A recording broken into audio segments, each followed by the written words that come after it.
অবশেষে দীর্ঘ ৩ মাসের অবসান কাটিয়ে ভক্তদেরকে দর্শন দিতে মায়ের নতুন মন্দির প্রতিষ্ঠিত হলো মুকুন্দপুরে। তো চলো তোমাদেরকে নতুন মন্দিরের ঠিকানাটা বলে দিই। এটা হচ্ছে মুকুন্দপুর অভিদীপ্তা গেট 2। এখান থেকে তোমরা 5 মিনিটের হাঁটা পথেই কিন্তু পৌঁছে যাবে কলকাতার জীবন্তকালী মা শ্যামসুন্দরীর মন্দিরে। তিনি নাকি কোনো ভক্তকেই খালি হাতে ফেরান না, মন থেকে যদি ওনার কাছে কিছু চাওয়া হয় তিনি কিন্তু সেটাকে পূরণ করেন। আমাবস্যার দিনে মায়ের পুজো হয় সম্পূর্ণ অন্ধকারে। যারা পুজোটা করেন তারা নাকি মাকে দেখতে পর্যন্ত পান।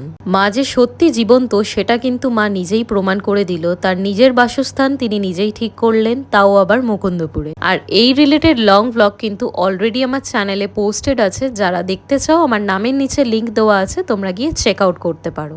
এর আগে কিন্তু আমি কোনোদিনও যাইনি, এটাই আমার প্রথমবার। আর সত্যি বলছি, ঢোকার পর আলাদাই একটা শান্তি পাচ্ছিলাম।